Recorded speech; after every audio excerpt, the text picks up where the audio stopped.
Bueno, podemos sacar una serie de conceptos del amor romántico, ¿no? Una serie de características. Pues el amor romántico se definiría porque el amor es un sentimiento, es eterno, es ciego, puede darse a primera vista. En el amor además todo vale para conseguir a tu enamorado, porque es que no se da cuenta, pero él todavía no lo sabe, pero es mi pareja perfecta, ¿no? Existe ese alma gemela, por eso lo buscas.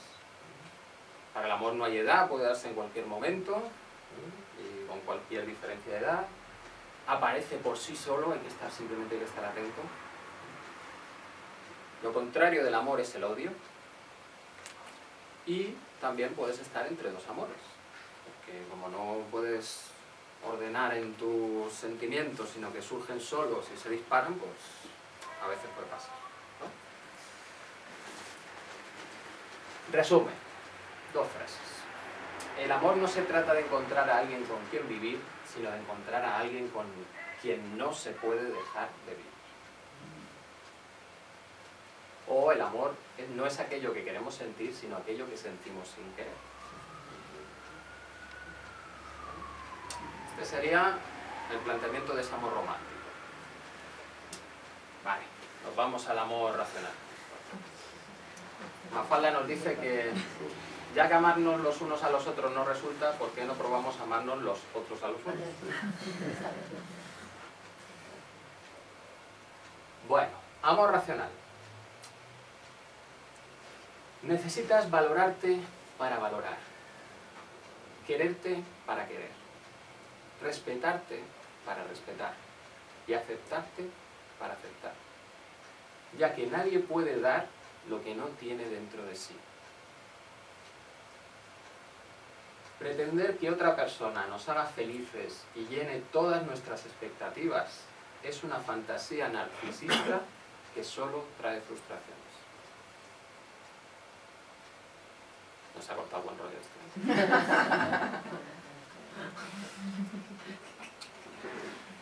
Bueno, ¿qué características podemos encontrar en ese amor racional? Lo primero, que el amor es una actitud, tú lo controlas. No es un sentimiento que aparece y ya está.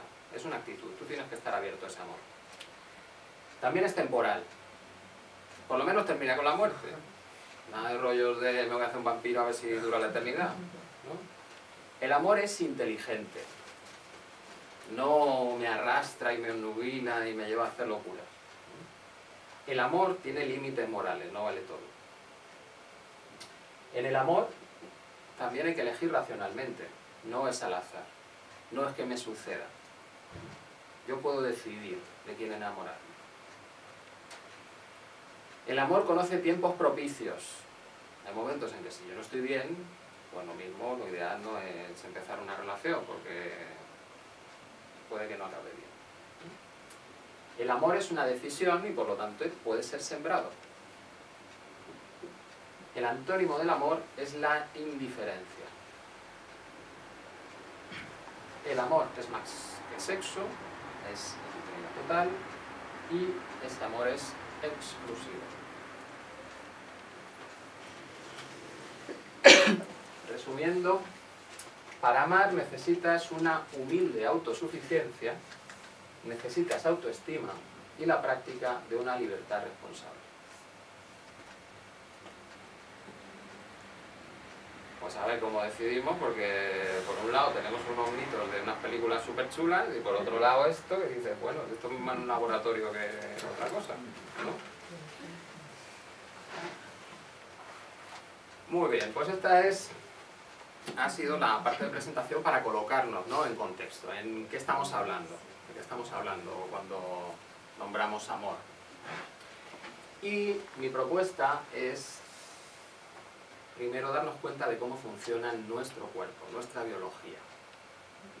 Porque lo mismo, viendo cómo funciona la biología, podemos entender qué es eso del amor. Y si tiene reglas, lo mismo, si no las cumplo, las cosas no van a salir bien.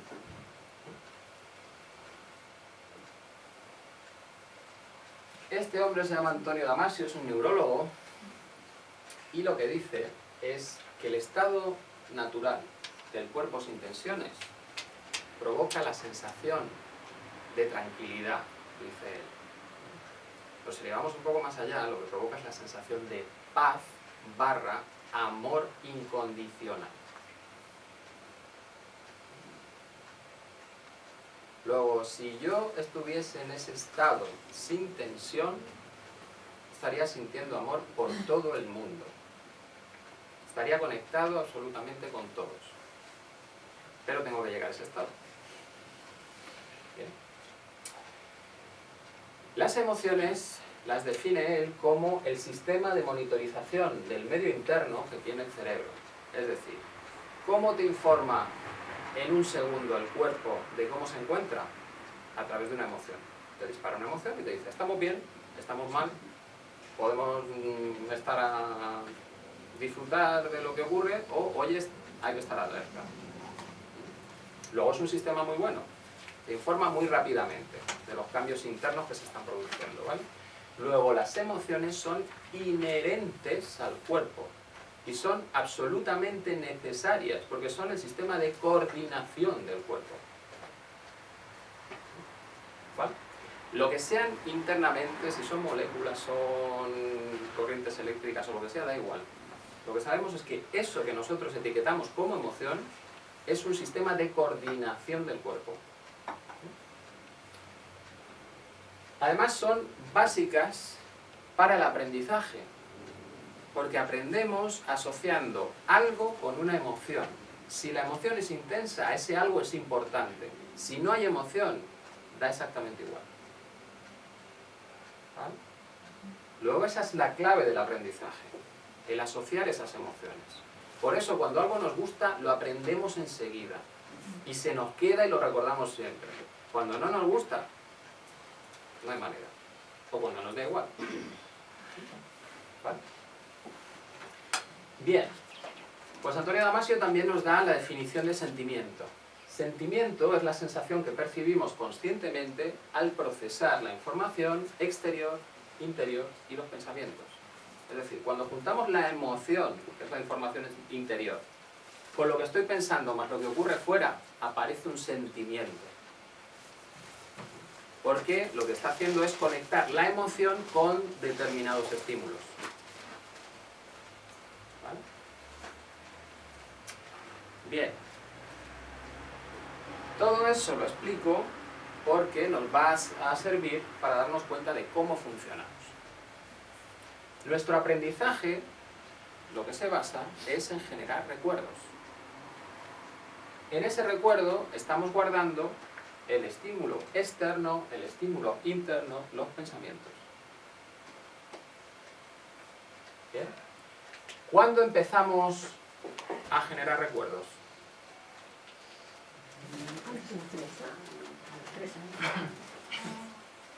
Si hablamos de recuerdo porque contiene un pensamiento, ¿vale? Pues sí, será en el momento en el que el cerebro madure y pueda empezar a tener ese tipo de pensamientos. Pero esto no es imprescindible para generar un recuerdo. Yo puedo tener un recuerdo puramente emocional ante un estímulo. Bien. ¿Y cuándo se empezarían a formar recuerdos puramente emocionales? En cuanto el cerebro o el sistema nervioso empieza a funcionar. Y eso sin hablamos ya de que las células también almacenan información para saber qué estímulos son beneficiosos y qué estímulos son perjudiciales. Luego esto empieza por lo menos en el vientre de la madre. ¿Vale? ¿Estos recuerdos para qué nos sirven? Para tomar decisiones. Cuando yo tengo que resolver un problema de matemáticas, ¿qué es lo que hago? Acordarme de problemas parecidos que he resuelto yo anteriormente. Y entonces cojo la solución que almacené en ese recuerdo. Pues exactamente igual funciona el cerebro para toda nuestra vida. Todo lo que vamos percibiendo, el cerebro busca en el pasado cómo se resolvió. El cerebro no es un procesador. El cerebro son montones de procesadores funcionando a la vez. que te están dando un montón de soluciones diferentes. Nosotros solo nos hacemos conscientes de una, nos viene un pensamiento a la vez. ¿Por qué? Porque lo que ocurre es que hay una poda de esas posibles decisiones. ¿Cuál es el criterio para podar? La carga emocional. Cuanta más intensidad tenga la emoción guardada en el recuerdo, más importante va a ser este recuerdo frente a otros. Luego mi decisión va a estar totalmente sesgada por la carga emocional de los recuerdos que se activan ante un determinado estímulo. ¿Vale? ¿Alguna duda en esto? Porque esto así explicado es nuestro comportamiento, cómo funcionamos. ¿Ven? Y además todo esto es subconsciente. Mi subconsciente es el que procesa la información, el que recoge la información externa, el que elabora los pensamientos, va a los recuerdos, procesa, encuentra una solución y luego me la devuelve. Y yo no controlo ese proceso. Es un proceso automático y se basa en la carga emocional. ¿Bien? Una pregunta, ¿los recuerdos son reales o son interpretaciones de la realidad? Principalmente son reconstrucciones de la realidad a través de lo que ha guardado el cerebro. Y la parte principal es la emoción. Si el cerebro ha guardado unas determinadas emociones, al reconstruir el recuerdo, esas emociones van a estar presentes. Si no ha guardado esas emociones, el recuerdo es otro. Si tú comparas, cuando comes en una mesa con varias personas, comparas un recuerdo tiempo después, cada persona te describe algo diferente. Porque cada uno guarda una información diferente. Si yo en algún momento me sentía avergonzado, pues entonces en las caras de los personajes voy a poner esa actitud de burla hacia mí. Si el de al lado no tenía ningún problema, te dirá, no, si yo recuerdo que estaban tranquilos y no se estaban burlando. Entonces cada uno interpreta con respecto a la información que ha almacenado. ¿Y no pasa que hay veces que los recuerdos los reinterpreto? O sea, que un recuerdo que tenías hoy, a los 5 meses es otro totalmente distinto. Sí, puede ser, claro. Según varíe la información, sobre todo lo que varía es la información emocional. Esa es la que tú puedes cambiar. La información de datos, la que capturan nuestros sentidos, es una información que perdura. Pero esa información emocional sí que puede cambiar. Porque de hecho, ¿os acordáis que el mecanismo de aprendizaje, la clave es la emoción? Si no pudiésemos cambiar esa emoción, no podríamos cambiar nuestro aprendizaje. Siempre sería el mismo. Aprenderíamos una vez y ahí bloqueados.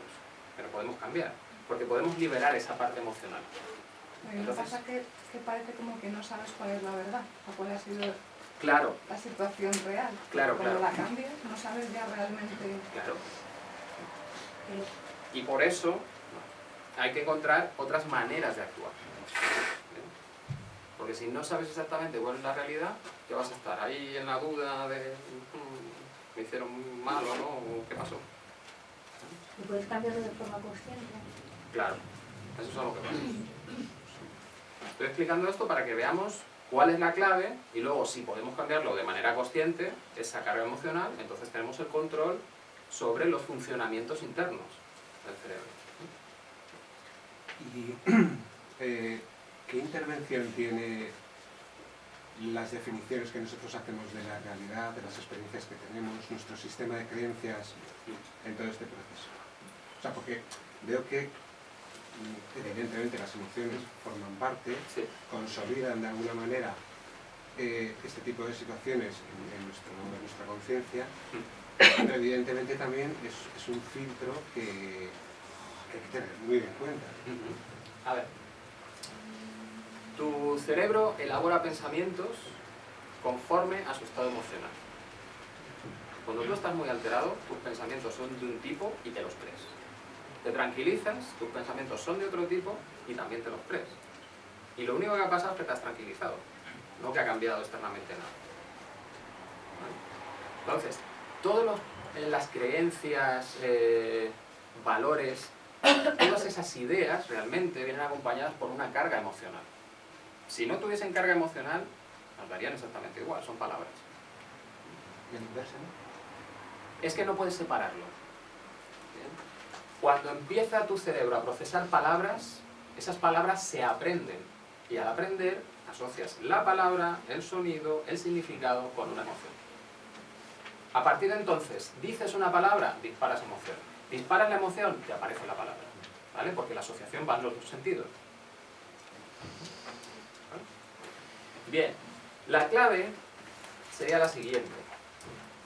Nuestro comportamiento, ya sabemos, tenemos el estímulo, nuestro cerebro procesa, aparece el recuerdo, empezamos a tener esas posibles decisiones de todos los recuerdos que se van abriendo a través de ese estímulo y nos aparece uno. Bien. Si ese pensamiento que nos viene aparece con una carga emocional baja, nuestro neocórtex está preparado para parar las respuestas emocionales bajas. En los lóbulos frontales tenemos la capacidad de parar la respuesta automática emocional. ¿Bien? Pero hay un pequeño problema. Porque cuando la respuesta emocional es muy fuerte, entramos en estrés. Y lo que hace el cuerpo automáticamente es reducir el riego sanguíneo a este señor. Con lo que pierde su capacidad de parar la respuesta emocional. ¿Vale? Esto es fisiológico. Reduce el riego sanguíneo a las partes del cerebro que me permiten parar mi respuesta emocional. ¿Vale? Luego estoy perdido. Como acceda mi cerebro en ese procesamiento, un recuerdo que tiene una carga emocional muy fuerte, estoy siempre repitiendo el mismo patrón. ¿Vale? Ya nos explicamos por qué estamos siempre lo mismo.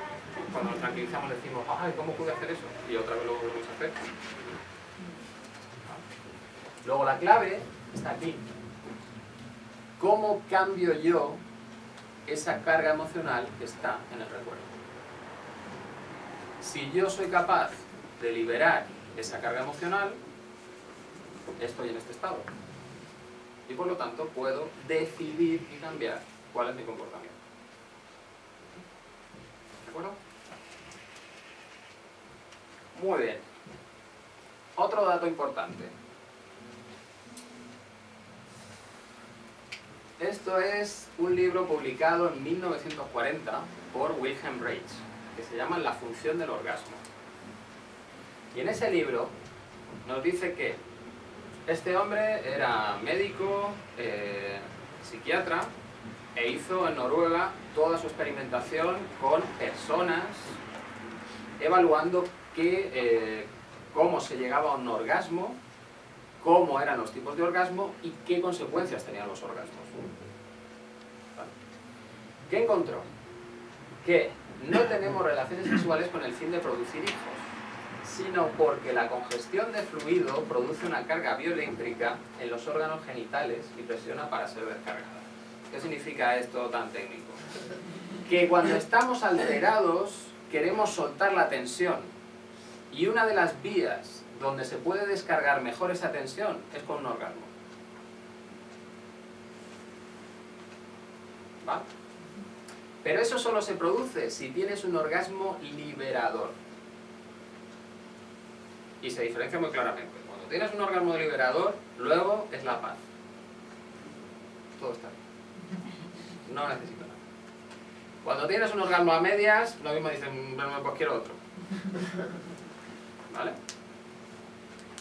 Y ese es el problema, porque si hay represión sexual, no puedes llegar al orgasmo liberador. Luego nunca sales de tu estado de tensión, viene la frustración, vuelve a aumentar la tensión, necesitas otro orgasmo. Y entras en un bucle en el que piensas que el sexo es la manera de liberar algo que nunca te va a funcionar.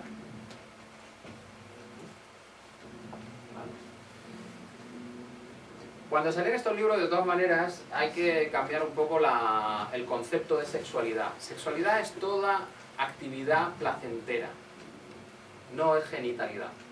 ¿Vale? Es simplemente la expansión placentera de la energía en el organismo. Una actividad sexual, por ejemplo, puede ser leer, porque siento placer.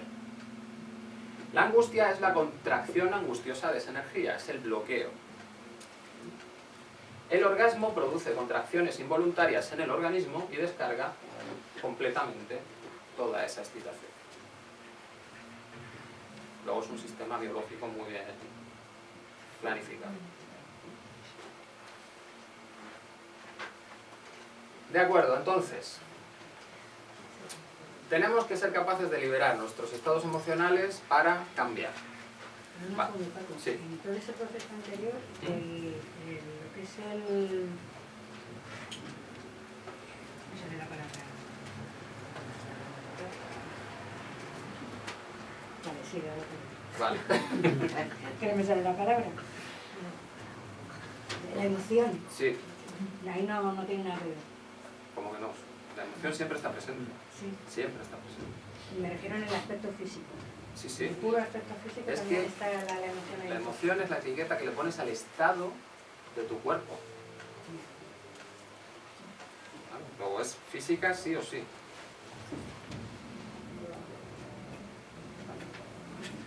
Muy bien. Entonces, para salir de nuestros patrones conflictivos tenemos que liberar la carga emocional que está asociada a esos patrones. ¿Bien? Teníamos una maravillosa opción que era a través del sexo, pero la educación que tenemos nos la ha robado. Total, tenemos que buscar otra para poder complementar. ¿Bien? Bueno, pues, ¿cuál es la manera de liberar la emoción almacenada en los recuerdos? Cualquier técnica de relajación. Cualquiera. ¿Bien? Yo os voy a enseñar una, pero porque esta técnica junta las características necesarias para que se produzca siempre una liberación. Lo primero que necesitas para liberar una emoción es activarla. La emoción está guardada en tus circuitos neuronales y para poder cambiar ese circuito primero hay que activar el circuito. Es decir, tienes que contactar con la emoción. Segundo paso, distraer la mente por si está bloqueando esa emoción. Si tenemos pensamientos de ese estilo de es que si no tengo miedo pongo en peligro mi vida, aunque contacte con el miedo, mi cerebro va a tender a bloquearlo, a que no se vaya. Y entonces estoy luchando conmigo. Luego la técnica tiene que tener, por un lado, cómo contacto con esa emoción, lo siguiente es cómo distraigo al cerebro para que no bloquee la emoción. Y por último, respirar hondo. ¿Bien? La respuesta de relajación es una respuesta innata del cuerpo. Es exactamente la opuesta a la respuesta de estrés. Cuando el cuerpo interpreta que hay una amenaza, dispara él solo la respuesta de estrés, cambia el metabolismo, nos prepara para esa situación. Cuando acaba esa situación, lo normal es que disparase la respuesta de relajación. Entonces nos pasaría como los animales, empezaríamos a temblar para soltar la tensión, bostezar, estirarnos, todo eso. ¿Lo hacemos? No, porque está mal. Bien, luego lo que vamos haciendo es cargarnos con esa tensión y no soltarla nunca. Luego no estamos haciendo nada raro, esto es algo natural del cuerpo. Solo que, como nos han enseñado a no hacerlo, acabamos con unos automatismos que ya no nos permiten esa descarga que en los niños sí que se produce muy claramente. Los niños, ya sabéis, cuando están en tensión o están todo el rato corriendo, se tiran un rato, tiemblan 2 veces y en 2 minutos salen corriendo. Esos que han descargado toda la tensión. A nosotros nos cuesta un masaje toda la noche durmiendo y si lo soltamos. ¿Vale? Bien, pues esta técnica se basa en una técnica de EFT, Emotional Freedom Techniques, que en inglés es tapping, porque es de darse toques. En teoría la técnica hay que darse los toques en determinados puntos del cuerpo que corresponden con los meridianos energéticos, que serían como los caminos que recorre la información del cerebro para distribuirse por todo el cuerpo, pero realmente lo importante de los toques, según mi experiencia, es que te distraen, porque tienes que estar repitiendo una frase más viendo los dedos y cambiando, ¿vale? Entonces eso es el ejercicio que logra que te distraiga tu mente y por lo tanto cuando tienes esa respiración final sueltas la tensión, ¿vale? Muy bien, pues vamos a hacerlo. Importante, los toques. Da igual el número de toques que nos demos, el orden de los toques o si nos saltamos dedos o lo que sea. Yo os doy una secuencia para que mantengáis la atención ahí. Si está la atención en eso, no está en bloquear, ¿vale? Bien, ¿cómo sería el sistema? Lo primero, activar una emoción. Eso lo hacemos o yéndonos a un recuerdo o imaginándonos una situación, ¿vale? La imaginación y lo que vemos y los recuerdos se procesa en el cerebro en la misma zona. Luego no es capaz de distinguir qué es realidad y qué no. Va a reaccionar exactamente igual. Por eso cuando nos imaginamos que nos van a despedir nos ponemos alterados. Cuando vemos una película de miedo también nos alteramos y cuando nos pasa algo en la realidad también. ¿Vale? ¿Qué ventaja tiene eso? Que yo imaginando o recordando en el sillón de mi casa puedo cambiar todo eso sin necesidad de exponerme al estímulo real. ¿De acuerdo? Luego puedo hacer un proceso controlado.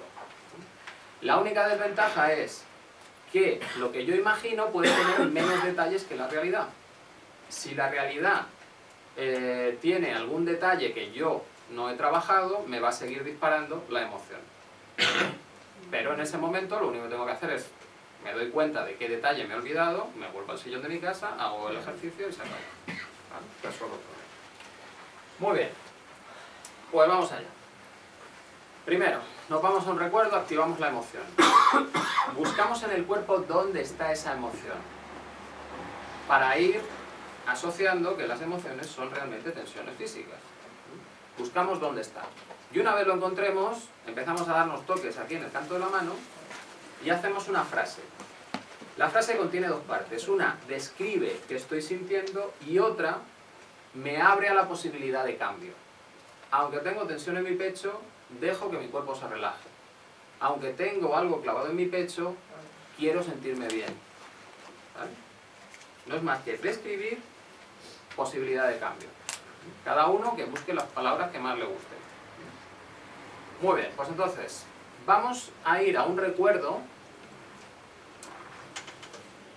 que ya que estamos hablando del amor, pues de una situación así un poco vergonzosa, de eso cuando ves a una persona que te atrae y tú de repente estás ahí que no sabes qué hacer.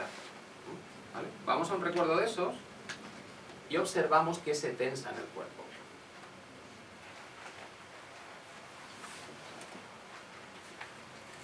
Cada uno tendrá su experiencia, o sea que esto no es algo que se repita en todo el mundo. ¿Vale? ¿Tenemos clara esa tensión? ¿Algún punto en el cuerpo? O puede ser una sensación genérica de nerviosismo. ¿Vale? Pues entonces empezamos a darnos toques y decimos, aunque tengo esta tensión, dejo que mi cuerpo se relaje. Cambiamos al dedo gordo, tengo esta tensión, cambiamos, dejo que mi cuerpo se relaje, cambiamos de dedo, tengo esta tensión, volvemos a cambiar, dejo que mi cuerpo se relaje, volvemos a cambiar, tengo esta tensión, volvemos a cambiar, dejo que mi cuerpo se relaje. Respiramos hondo al final.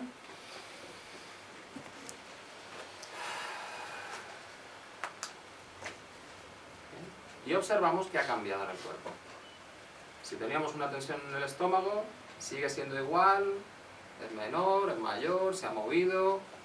¿Qué ha pasado? Si todavía noto tensión, vuelvo a hacer lo mismo. Aunque todavía queda algo de tensión en mi cuerpo, dejo que se relaje. Todavía queda algo de tensión, dejo que se relaje. Todavía queda algo de tensión, dejo que se relaje. Todavía queda algo de tensión, dejo que se relaje. Respirar hondo al final.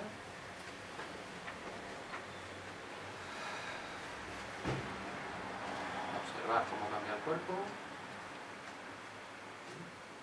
¿Vale? ¿Notáis algo?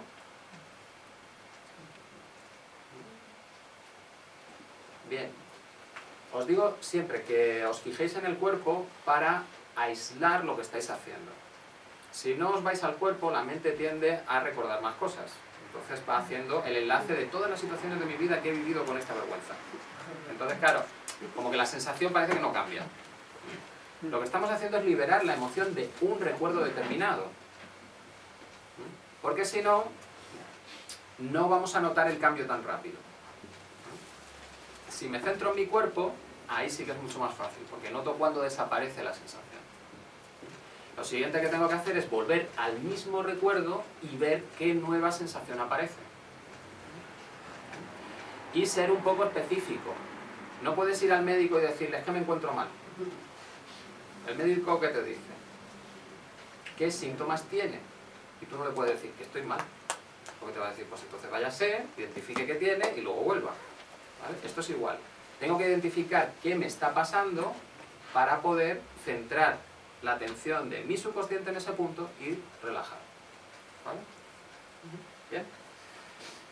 Vale, pues ya tenemos la herramienta. Entonces, sabemos cómo funciona nuestra mente, cómo se disparan los comportamientos y tenemos esa herramienta de cambio. Vale, pues vamos a aplicar. Lo primero, tenemos que ser capaces de contactar con la emoción. ¿Vale? Pues vamos a ver qué emoción es el enamoramiento. El ejercicio se trata de hacer lo siguiente. Recordar el primer momento en el que nos identificamos como enamorados. E identificar en el cuerpo qué síntomas aparecen. Si lo podéis anotar, mejor. ¿Vale? Venga, os dejo 2 minutos. Ir al momento en que estabais enamorados locamente, identificáis qué síntomas, qué tensiones, qué sensaciones tenéis en el cuerpo y las apuntáis.